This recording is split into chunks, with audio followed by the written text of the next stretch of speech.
पूतना ने 84 कोस ब्रजमंडल में 10 दिन के अंदर जन्म लेने वाले हर बच्चे को मार दिया। कैसे मार दिया? बोले उसके रूप को देख करके सबको लगता था अच्छे घर की होगी, सुंदर है, अच्छे वस्त्र पहन के आई है, अच्छी होगी, और सबने उसको स्वीकार किया और घरों में जाती, बालकों को खिलाने की भावना से अपने पयोधर का पान कराती, विष पीते ही बालक मर जाते। व्यक्ति का स्वभाव है बंधुओं कि हम लोग स्वरूप पर बहुत जल्दी रीझते हैं। स्वरूप और वस्त्र ये हमारे आकर्षण के केंद्र हो चुके हैं। आध्यात्म सिखाता है कि किसी के स्वरूप और आवरण पर ज्यादा आकृष्ट मत होइए। उसको परखने के लिए सबसे पहले उसके हृदय को देखिए, स्वभाव कैसा है। मैं तो स्पष्ट कहता हूं कथा में, किसी व्यक्ति को पहचानने 3 चीजों पर नजर डाल दें। देखो, अब किसी की परीक्षा लोगे तो निश्चित परीक्षा भाव से जाओगे तो वो अच्छा ही बनेगा आपके आगे। इसलिए 3 चीजों का ध्यान रखना। सबसे पहले उसकी आंखें देखना, नेत्रम। यदि नेत्र बहुत चपल हैं, चपल बोले तो बहुत मटकते हैं, कभी इधर कभी उधर कभी इधर, इधर ऊपर नीचे, ऐसे बार बार भौएं मटकती हैं, नेत्र मटकते हैं, समझ जाना कि इसमें थोड़ी चतुराई है। नेत्रम। दूसरा परिचय है उसकी वाणी, वक्त्रम। शब्दों का चयन देखिएगा, सुनिएगा क्या बोलता है, किन शब्दों का प्रयोग करता है। उन शब्दों से पता चल जाएगा कि व्यक्ति कैसा है। और तीसरा उसके विकार। वो जब बैठता है तो बैठता कैसे, चलता है तो चलता कैसे, लेटता है तो लेटने की प्रक्रिया क्या है, खाता है तो मुंह कैसे चलाता है। अब ये सब अटपटे लगेंगी बातें, लेकिन भैया देखो, अगर सद संबंधी चाहिए तो इन 3 चीजों का विचार करो। नेत्रम वक्त्रम विकारेण, इन 3 चीजों पर ध्यान रखो। नेत्र गंभीर हैं, नेत्र स्थिर हैं, तो निश्चित है कि इसका हृदय भी स्थिर है। बहुजल्पिक नहीं है, कम बोलता है, अल्प शब्दों में ही अपनी बात रखता है, तो निश्चित है कि ये संबंध बनाने योग्य है। उसकी चाल चलन उठना बैठना सब सम है, समत्व है, सब में ज्यादा। जैसे कई लोग सोफा पे भी बैठते हैं तो बड़े विचित्र बैठते हैं।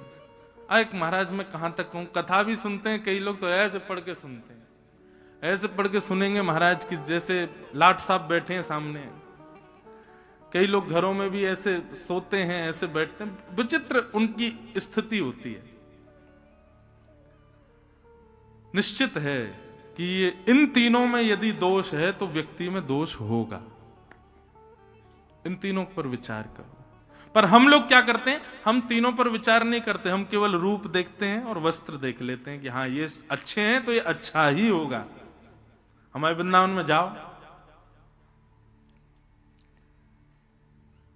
हरिदासी परंपरा, हरिवंशी परंपरा के वैष्णवों को देखो, महाराज 2 जोड़ी वस्त्र हैं, उसी में ही पूरा जीवन निकाल लें। चंदन के पूरे मुंह पर ऐसे आप लोग क्रीम लगाओ, वो ऐसे पूरे चंदन ब्रजरज पूरे मुंह पे लगाए घूमते हैं, हाथ में नाम जप माला होगी। अच्छा, कई वैष्णव बड़े सुंदर बन के घूमते हैं। मैं थोड़ा कभी कभी बोल जाता हूं ज्यादा, लेकिन मुझे ऐसा लगता है वृंदावन में श्रृंगार का अधिकार केवल श्याम सुंदर और किशोरी जी का है। हमको तो सामान्य रहना चाहिए, हमको तो सहज रहना चाहिए। आप कहोगे महाराज जी श्रृंगार आप ही कहते हो, जिन भेषा मारो सांवरो रीझे में सोही भेष धरूंगी। अरे मतलब मीराबाई कह रही हैं ऐसे सहज बन के रहो, ऐसे सरल बन के रहो कि तुमको अपना श्रृंगार खुद ना करना पड़े। एक दिन श्याम सुंदर तुम्हारा श्रृंगार करवे आमे, किसी दिन लाल जी आमे। कुम्मन दास जी का एक पद है, बहुत सुंदर पद है। तू है सखी बड़ भाग बड़ी, नंदलाल तेरे घर आवत है। तू है सखी बड़, गाँव सब लोग ऐसी सखी बनो कि लाल जी घर आवे श्रृंगार करवे।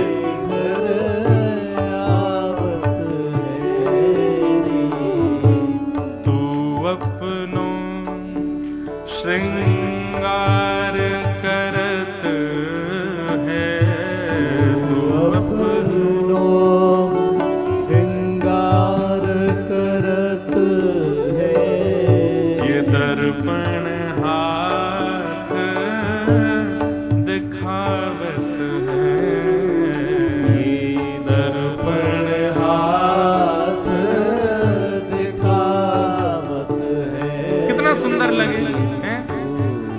हम श्रृंगार करें, कब श्रृंगार करें? तब तक श्रृंगार मत करो जब तक श्याम सुंदर हमको स्वीकार ना कर लें। मेरा अभिप्राय ऐसा नहीं कि पूरे बावड़े बने घूमो, नहीं, सामान्य रहो। ज्यादा श्रेष्ठ मैं दिखूं सबको, ऐसा भाव मत रखो। अरे श्रृंगार हम किस लिए कर रहे हैं? एक गृहिणी अपना श्रृंगार तब करती है जब उसका ब्याह हो जाता है, जब उसके प्रियतम उसके पास आ जाते हैं। हमारे प्रियतम आ गए क्या हमारे पास में? नहीं आए ना, तो फिर श्रृंगार क्यों? श्रृंगार को बचा के रखो। कब के लिए? बोले जब लाल जी आएंगे, जब राधा रमन लाल आएंगे, जब बिहारी जी जीवन में आ जाएंगे, वो हमको स्वीकार कर लेंगे, हमारे आगे दर्पण लेके बैठेंगे, तब हम अपना श्रृंगार करेंगे। तू है सखी बड़ भाग बड़ी, नंदलाल तेरे घर आवत है। तू है सखी बड़ भाग बड़ी, नंदलाल तेरे घर आवत है। सब कोई इनके गुणन बखानत, सब कोई इनके गुणन बखानत, सब कोई इनके गुणन बखानत, सब कोई इनके गुणन बखानत। पर ये तेरो गुण गावत है, ये तेरो गुण गावत है। कुंभन दास लाल गिरधर प्रभु, कुंभन दास लाल गिरधर प्रभु, ये तो तेरे ही हाथ बिकावत है, तो तेरे ही हाथ बिकावत है। तू है सखी बड़ भाग बड़ी, गोपाल तेरे घर आवत है। तू है सखी बड़ भाग बड़ी, गोपाल तेरे घर आवत है। ओ नंद लाल तेरे घर आवत है। लाल तेरे घर आवत है। तो श्रृंगार, ठाकुर जी श्रेष्ठ हैं श्रृंगार करने में। श्रृंगार तब करो ना जब हृदय का आह्लाद पूर्ण हो। अभी लाल जी मिले ही नहीं है और आप श्रृंगार किए घूम रहे हो। कोई मेरा विरोध नहीं, पर बहुत मत सजो, सामान्य रहो। बहुत सजने की प्रतीक्षा करनी है।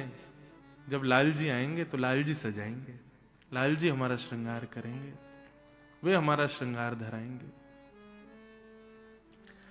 तो बहुत सुंदर बनकर के गई महाराज पूतना, इतनी सुंदर बनकर के गई,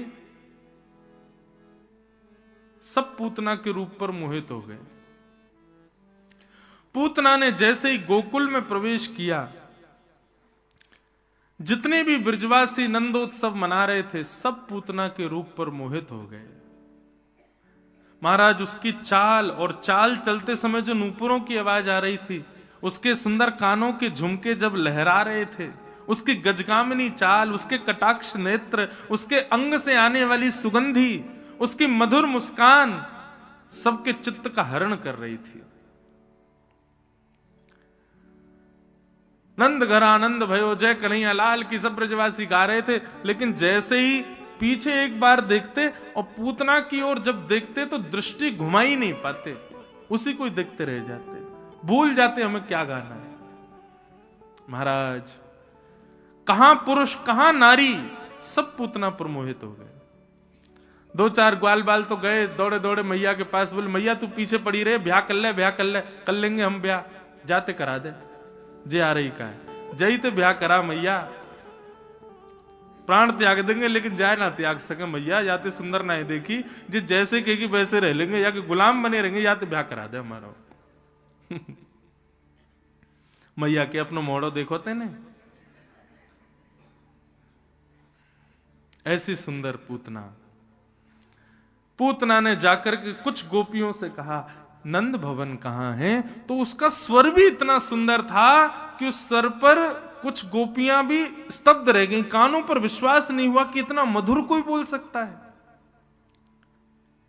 बंधुओं, 2 प्रकार का आकर्षण होता है, एक बनावटी और एक वास्तविक। एक बात कह दें बिल्कुल स्पष्ट, ठाकुर जी को छोड़ के बाकी विश्व में जितना भी आकर्षण है सब बनावटी है। बस हमारे राधा रमण वास्तविक सुंदर है, हमारे राधा वल्लभ, हमारे वृंदावन बिहारी लाल, ये वास्तविक सुंदर है। वृंदावन एक सुंदर जोड़ी, इनसे ज्यादा सुंदर कोई नहीं। इनके अलावा अगर आपको कोई सुंदर दिख गया ना, कोई स्त्री हो, कोई पुरुष हो, कोई जगह हो, कोई स्थान हो, कोई दृश्य हो, सब बनावटी है। हमारे लाल जी सुंदर है बस। और बनावटी के प्रति किया गया जो आकर्षण है वो बहुत लंबे समय तक रुकता नहीं है, कुछ समय बाद वो आकर्षण धीरे धीरे धीरे धीरे कम होने लग जाता है।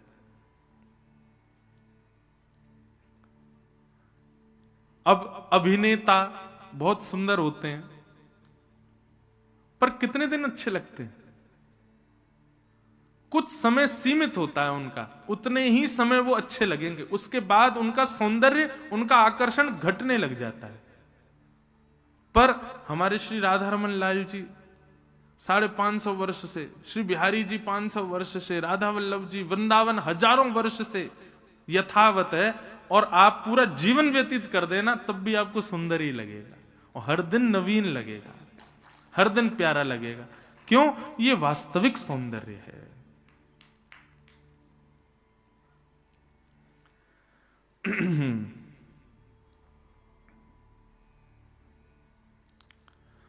सब मोहित हो गए पूतना पर। पूतना को जैसे नंद भवन में भीतर ले गए, यशोदा मैया के भी मन में आ गई, अरे विधाता, तैने मेरो लाला कछुदना पहले भेज दियो होतो तो यही तो ब्याह कराती, कितनी सुंदर है। ए विधाता, इतनी कृपा कर दियो, या कि कोई छोरी हो वही से अपने लाला को संबंध आज ही पक्को कर दूंगी, इतनी सुंदर। ऐसा सौंदर्य रूप पूतना का सबको आकृष्ट कर लिया। परंतु बंधुओं, सबको आकर्षण कर लिया पूतना ने, लेकिन जब नंदरानी के पास बैठी, कोई वार्तालाप हुई, बोली मैं तो आपके लाला को आशीष देवे आई हूं। जैसे ही यशोदा मैया ने ठाकुर जी को पूतना की गोद में दिया, पूरा विश्व जिस पर आकर्षित हो गया। कितनी बड़े दुर्भाग्यशाली है पूतना कि ठाकुर जी उसकी गोद में जाते ही अपने नेत्र बंद करते हैं, ऊपर से हाथ और धर लेते हैं कि इसकी छाया भी नहीं दिखे मुझे। ऐसे सौंदर्य का, ऐसे गुण का क्या प्रयोजन जिससे लाल जी नहीं रीझे। तानसेन एक बार ठाकुर जी के मंदिर में गाने आया हमारे ब्रज में। तानसेन ब्रज के ही विद्यार्थी थे, स्वामी जी से, हरदास जी से उन्होंने सीखा था। तो एक बार गोवर्धन में श्रीनाथ जी के मंदिर में गा रहे थे, तो तानसेन, अब वो तो गवैया है दरबार के, ठाकुर जी के सामने पेटी आदि खोल करके जैसे ही उसने गाना शुरू किया तो दुनिया के लोग जो सुन रहे थे वो तो वाह वाह कर रहे थे, लेकिन गुसाई जी ने तानसेन का स्वर सुन के जब मंदिर में ठाकुर जी को देखा तो श्रीनाथ जी खड़े खड़े झोंके ले रहे थे। उनको नींद आ रही थी। गुसाई जी ने पर्ची लिख के भेजी, बस अब सेवा पूरी कर दो। तानसेन ने सेवा पूरी कर, कहा महाराज लोग ताली बजाते, दीपक जला देता था बिना अग्नि के, मेघ मलार बादल आके गरज जाते थे।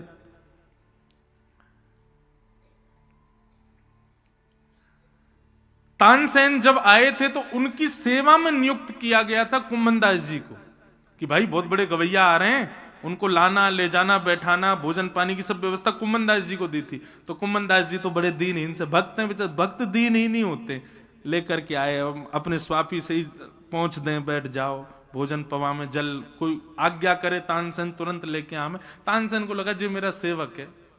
तानसेन ने जब अपनी गायकी पूरी करी तो श्री गुसाई जी ने उनको दक्षिणा दी, तो रेशमी कपड़े में भीतर फूटी कौड़ी रख करके और बांध करके दे दी।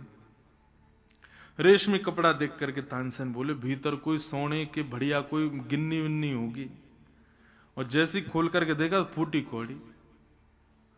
तानसेन थोड़ा जान के बुद्धिमान तो था ही, उसने कहा भगवान ये आपने फूटी कौड़ी देनी थी तो ये रेशमी कपड़े में लपेट के क्यों दी, ऐसी दे देते। मैं समझ गया आपका भाव कि मेरी गाय की फूटी कौड़ी के समान थी, पर रेशमी कपड़ा बाहर क्यों था? बोले क्योंकि आपकी गायकी जो है वो बाहर से आकर्षित है, ठाकुर जी को आकर्षित करने वाली नहीं है, संसार को लुभाने वाली है, इसलिए मैंने रेशमी कपड़ा दिया कि आप बाहर से आवरण गायकी का अच्छा है, भीतर से फूटी कौड़ी है, क्योंकि लाल जी सो रहे थे आपके गायन में, आपका गायन श्रेष्ठ नहीं। अब विराजो कोई कुंभना, कुंभनदास जी सरकार कछ सुना लाल जी को। और जैसे ही कुंभनदास जी ने सामने सहज भाव से, तानसेन बोले जे तो मेरी सेवा में खड़ो जगावे को। जैसे ही कुंभनदास जी बैठे और बैठ करके उन्होंने गाना प्रारंभ किया, तानसेन को एक क्षण के लिए दिखा कि श्री त्रिभंग ललित ठाकुर जी नटवर नागर वेश में नृत्य कर रहे हैं और तानसेन और कुंभनदास जी गा रहे हैं। तानसेन नतमस्तक हो गया, बोले मैं समझ गया कि मैं फूटी कौड़ी के भी लायक नहीं हूं। आपका गुण, आपका योग्यता यदि सामान्य लोगों को रंजित करने के लिए है तो लाल जी कभी नहीं रीझेंगे उससे।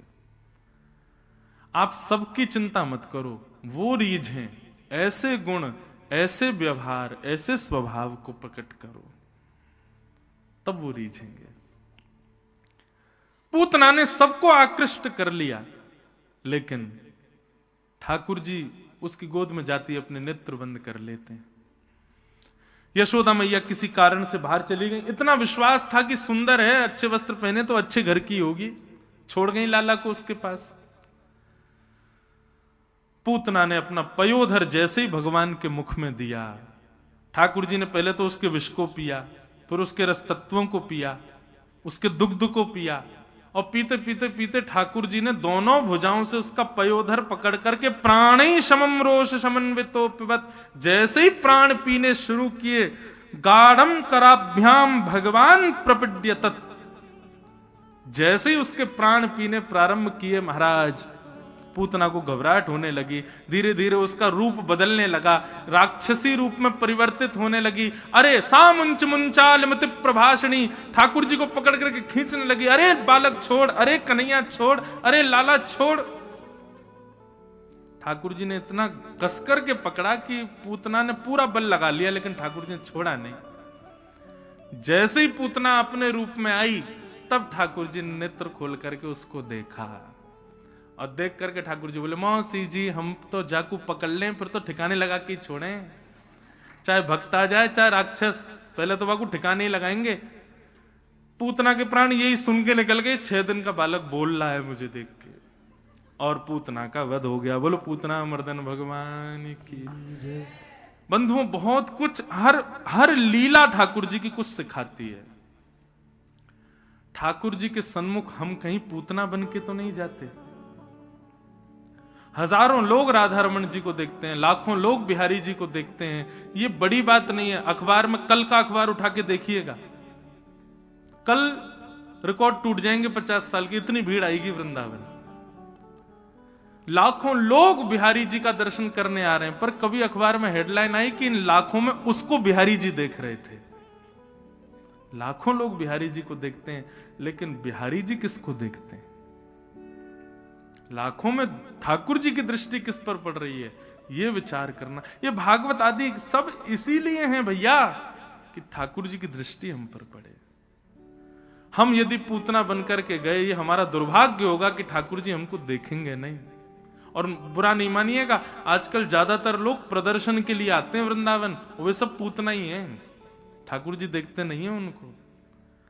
वृंदावन पूतना भी आई थी, वृंदावन मीराबाई भी आई थी, पर पूतना ठाकुर जी को देख रही थी और पूतना को सब देख रहे थे, पर मीराबाई को कोई नहीं देख रहा था। मीराबाई को ठाकुर जी देख रहे थे, मीराबाई को लाल जी देख रहे थे। हमको वैसा भक्त बन के जाना कि लाल जी हमको देखें, लाल जी की दृष्टि हम पर पड़े। पूतना की तरह रूप का आवरण बना के मत जाओ, सब रीझें ऐसा वेश धारण मत करो। दूसरा, पूतना की जो दूसरी गलती थी वो क्या थी? ठीक है, तुम रूप सुंदर बना के आई, श्रृंगार करके आई, सब अच्छी अपनी जगह बात है, पर पूतना की दूसरी गलती ये थी, आई तू ब्रज में, ठीक है, आके ठाकुर जी से मिलके चली जाती, तैने आकर के सबका भजन छुड़ा दिया, और जो सब ठाकुर जी के भजन में लगे थे, ठाकुर जी के उत्सव में, सबको अपनी ओर आकृष्ट कर लिया। इसलिए ठाकुर जी को और गुस्सा आया। मतलब कोई वैष्णव यदि ठाकुर जी का स्मरण करता है और आप यदि विक्षेप डालते हो, उसके भजन छुड़वाते हो, उसकी भक्ति छुड़वाते हो, तो आप ही पूतना हो, ठाकुर जी आपको स्वीकार नहीं करेंगे। इसलिए भैया मैं कथाओं में कहता हूं, ठाकुर जी की सेवा में अपराध बन जाए, ठाकुर जी क्षमा कर देंगे, लेकिन किसी वैष्णव भक्त का अपराध कभी मत करना, ठाकुर जी कभी क्षमा नहीं करेंगे, ठाकुर जी कभी क्षमा नहीं करेंगे। इसलिए कोई भजनानंदी है, कोई वैष्णव है, कोई नाम जापक है, कोई कथा श्रवण में रुचि रखता है, रस में रज में डूबा रहता है, उसको डूबने दो, उसमें विक्षेप मत डालो, नहीं तो ठाकुर जी के आप अप्रिय बन जाओगे। और इससे बड़ा दुर्भाग्य कोई नहीं होगा जीवन का कि ठाकुर जी के हम अप्रिय बन जाएं। पूतना ने भगवान को विष पिलाने का प्रयास किया, लेकिन ठाकुर जी ने उसके प्राणों का हरण कर लिया। सब ब्रजवासी दौड़े दौड़े गए, विशाल पूतना पड़ी थी महाराज, नसैनी लगा करके ऊपर चढ़ के ठाकुर जी को उतार के लाए। नन्हे से गोपाल जी, यशोदा मैया तो घबरा गई, वो मेरे लाला कुछ वह तो ना गए हो। सब बोली गोपी, बोले चलो गौशाला, गैया की रज से लाला को अभिषेक करेंगी, गौमूत्र से नवामेंगी, लाला ठीक है जाएगा। और गौरज ठाकुर जी के अंगों में लगाकर गौमूत्रेण स्नापित्वा पुनर्गौरज सार्वकम, गौमूत्र से ठाकुर जी को स्नान कराया। ठाकुर जी किल किल करके हंस रहे हैं। सब गोपियों के चित्त में शांति हो गई कि लाल जी हमारे स्वस्थ हैं, लाल जी हमारे मंगल में। ऐसे लाल जी ने पूतना का वध किया। 3 महीना के जब ठाकुर जी भय, तो ठाकुर जी ने पहली बार करवट बदली।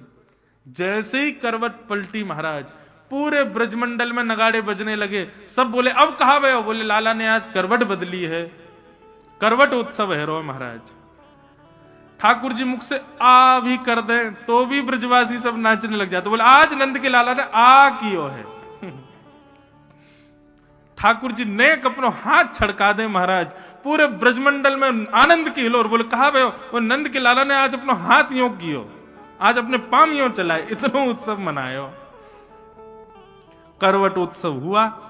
यशोदा मैया ने देखी बहुत भीड़ आ गई है भैया, तो लाल जी को एक बैलगाड़ी के नीचे कपड़ा बांध के झूला बना के वहां में सुवाए दियो। इतने में सक्टासुर नाम का दैत्य आ गया। ठाकुर जी ने अपना एक पाम लंबा किया और लंबा करके देखा कि कोई देख तो नहीं रहा है, और जैसे ही टक्कर के मारो महाराज बैलगाड़ी पलट गई, सक्टासुर का वध हो गया। बोलो सक्टासुर मर्दन भगवान की जय। 7 दिन के ने पूतना मारी, 3 महीना के ने सक्टासुर मार दियो।